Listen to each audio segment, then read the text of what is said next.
Assalamualaikum warahmatullahi wabarakatuh. Kami dari kelompok 2 akan mempresentasikan laporan yang telah kami buat mengenai perencanaan bisnis clothing distro online kami yang bernama Dukikop. Sebelumnya saya akan memperkenalkan rekan-rekan saya terlebih dahulu, yaitu ada Tonik Tohandi, Amanda Teja Nirwana, Gildian Rahardian, Rio Junairi, Rizal Afriyadi, dan saya sendiri, Hibzani Amalia. Langsung saja kita ke materi yang pertama ya. Baik, yang pertama yang saya akan jelaskan yaitu adalah mengenai latar belakang dari perencanaan bisnis baju yang kelompok kami kelola. Jadi bisnis penjualan pakaian sekarang ini memang semakin berkembang terutama di Indonesia. Hal ini terbukti dengan semakin banyaknya outlet-outlet dan distro yang menjual berbagai macam jenis pakaian. Terus banyak sekali strategi yang dilakukan oleh para pemilik usaha agar produknya dapat laku di pasaran. Nah, agar produk yang kita tawarkan dapat laku di pasaran, tentunya hal ini memerlukan banyak sekali biaya yang dikeluarkan. Oleh karena itu, untuk mengatasi hal ini diperlukan sebuah media untuk menjadi fasilitas bagi pelanggan dalam memperoleh informasi baik itu mengenai pakaian yang diinginkan dan dapat melakukan transaksi dengan lebih mudah tanpa terkendala jarak dan waktu. Dan masalah ini dapat diselesaikan dengan media sosial atau internet sebagai media yang memudahkan pelanggan dalam memperoleh pakaian yang diinginkan, baik itu mengenai harga, jenis, gambar maupun ukuran pakaian itu sendiri. Nah, kenapa harus memilih baju distro? Alasan yang pertama itu karena produk yang ditawarkannya itu beragam. Dan sekarang ini sebelum digital menjadi tren karena kualitasnya yang cukup bagus. Lalu yang kedua itu ada modal produksi yang sangat terjangkau dan peminatnya yang cukup tinggi. Lalu yang ketiga itu ada kebutuhan pakaian yang tetap berlangsung seiring dengan jumlah penduduk masyarakat yang ada. Ini akan menjelaskan aspek pasar. Segmen pemasaran digital sangat potensial. Kami membangun situs tempat konversi penjualan dengan teknik optimasi menggunakan media sosial seperti Facebook, Twitter, IG, dan lain-lain. Dengan media sosial, kami yakin akan mengembangkan usaha ini dengan baik. Rincian analisisnya. Yang pertama ada membuat web resmi usaha sebagai web utama penjualan. Lalu yang kedua ada membuat akun medsos untuk memasarkan produk. Yang ketiga membuat akun marketplace untuk transaksi produk. Dan yang terakhir, keempat ada penjualan akan meningkat ketika melakukan ads medsos atau endorsement. Selanjutnya ada teknik dan teknologi. Yang pertama ada proses produksi dari bahan kaos dijahit sampai membentuk kaos. Lalu dicetak menggunakan alat cetak sablon manual atau digital yang kami punya.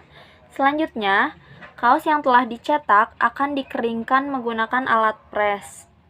Setelah dipres, akan dikemas dengan kantong plastik dan dipercantik dengan kemasan. Semua proses itu dilakukan di konveksi. Yang kedua, ada target penjualan dan konsumen. Penjualan sesuai dengan desain kaos yang kami rilis tiap bulannya. Konsumen yang ditargetkan oleh kami yaitu pengguna media sosial, pria dan wanita yang berumur 15 hingga 35 tahun dan bisa dikenakan oleh masyarakat Indonesia. Dengan minimal penjualan 4 piece per harinya. Bismillahirrahmanirrahim. Selanjutnya saya akan menjelaskan tentang aspek manajemen. Aspek manajemen terbagi menjadi dua, yaitu rencana usaha dan pengorganisasian. Untuk rencana usaha yang didirikan oleh teman saya dan rekan-rekan saya memiliki sebuah daya tarik di bidang baju distro kekinian yang bernama Dokiclub. Distro yang kekinian itu maksudnya dengan sablon dan desain-desain yang masa kini gitu di bidang baju distro, karena peminat untuk baju distro sangat relatif mudah dicari. Yang kedua, yaitu pengorganisasian. Untuk pengorganisasian tersendiri terdiri dari pemilik, terus manajemen, akuntan, kepala manajer, manajemen pemasaran, manajer produksi. Karena kami masih kecil-kecilan, jadi kami tidak membuat banyak pengorganisasian, hanya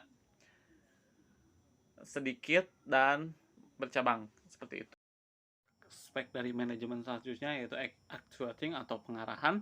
Prospek usaha kami untuk jangka panjang akan mengenalkan produk kami ke wilayah yang lebih luas, seperti seluruh wilayah dan sekitarnya dari kota-kota yang kami punya toko fisiknya, dan juga seluruh Indonesia, sehingga akan banyak masyarakat yang tahu produk yang kami hasilkan, dan juga kami mengusahakan agar kedepannya bisa menjangkau ke luar negeri. Untuk selanjutnya yang keempat yaitu controlling. Usaha yang kami punyai itu tujuan untuk menjual produknya mempunyai berbagai variasi macam desain, dari desain yang kekinian, menawarkan pakaian dengan kualitas yang bagus dan juga enak untuk dipakai dan atau nyaman untuk dipakai, seperti itu. Yang selanjutnya adalah mengenai aspek sumber daya manusia. Yang pertama adalah memilih pimpinan dan tim manajemen proyek bisnis. Nah, jadi jika seorang project manager yang ada di perusahaan kita memiliki kemampuan yang sangat baik di bidang manajemen proyek, tentunya hal ini akan membawa banyak keuntungan untuk bisnis yang kita kelola. Kemudian yang kedua adalah rekrutmen. Hal ini hampir sama dengan poin yang pertama. Kemudian yang ketiga adalah produktivitas.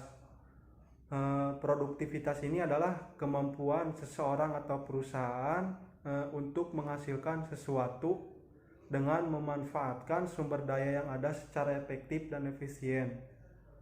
Kemudian yang selanjutnya adalah mengenai pelatihan dan pengembangan. Nah, tujuan dari pelatihan dan pengembangan ini adalah untuk meningkatkan keterampilan karyawan sesuai dengan perubahan teknologi, kemudian untuk mengurangi waktu belajar bagi karyawan yang baru agar menjadi kompeten. Kemudian selanjutnya adalah untuk membantu masalah operasional, untuk menyiapkan karyawan dalam promosi, dan masih banyak lagi. Kemudian yang selanjutnya adalah penilaian prestasi kerja. Nah, kalau menurut saya mengenai poin ini adalah penilaian prestasi kerja ini adalah suatu upaya yang dilakukan oleh perusahaan untuk meningkatkan kinerja mereka. Nah, hal ini dapat dilakukan dengan melakukan evaluasi para karyawannya. Yang selanjutnya adalah kompensasi atau balas jasa. Nah, hal ini bisa berupa upah ataupun gaji. Kemudian perencanaan karir ke depannya. Nah, untuk poin yang selanjutnya adalah mengenai keselamatan dan kesehatan karyawan.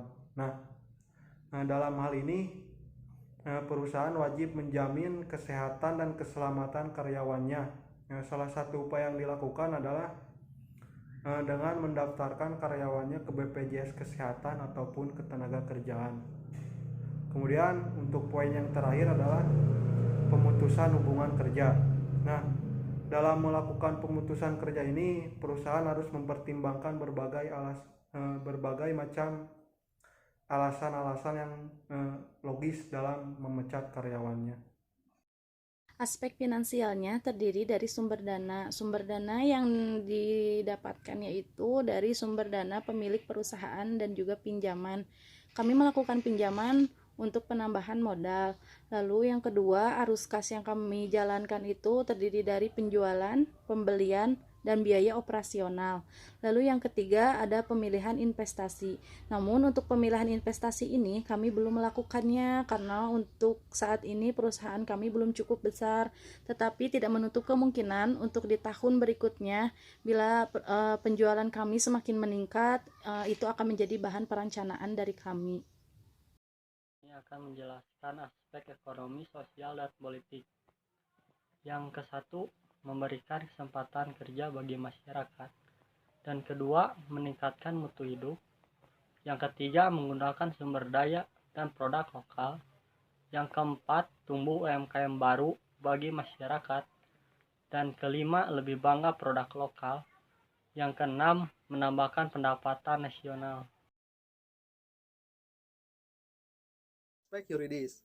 Perusahaan kami berbentuk perseorangan, legalitas terdaftar Surat Izin Usaha Perdagangan atau SIUP, nomor pokok wajib pajak atau NPWP. Bisnis yang kami jalankan adalah jualan maju distro online. Kami memasarkan bisnis ini di media sosial dan marketplace dengan seluruh penjualan dilakukan secara online. Dan waktu pelaksanaan pelayanan bisnis online ini sangatlah fleksibel dari jam kerja biasa. Melanjutkan research saya akan menjelaskan tentang aspek lingkungan hidup. Untuk aspek lingkungan hidup sendiri ada itu pembangunan dan usaha di bidang online dan pengerjaan produk penjualan secara langsung. Jadi kita akan menerapkan untuk secara langsung dan juga online.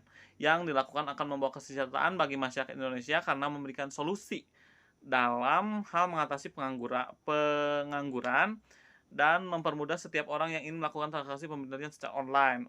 Untuk kesejahteraan bagi masyarakat, maksudnya jadi masyarakat lingkungan seperti penyablonan, terus penjahitan kain, kami melakukannya dengan warga-warga lokal dahulu, warga-warga sekitar dahulu, dan juga untuk pemasaran secara online karena kami akan memudahkan transaksi-transaksi di luar kota, di luar daerah gitu. Jadi menyarankan untuk orang-orang yang di luar daerah, di luar kota bisa membelinya secara online di marketplace favorit kalian semua gitu. Sekian video pemaparan laporan yang telah kami buat. Kurang lebihnya kami mohon maaf dan terima kasih yang sudah mendengarkan hingga akhir video. Wabillahi taufiq wal hidayah. Wassalamualaikum warahmatullahi wabarakatuh.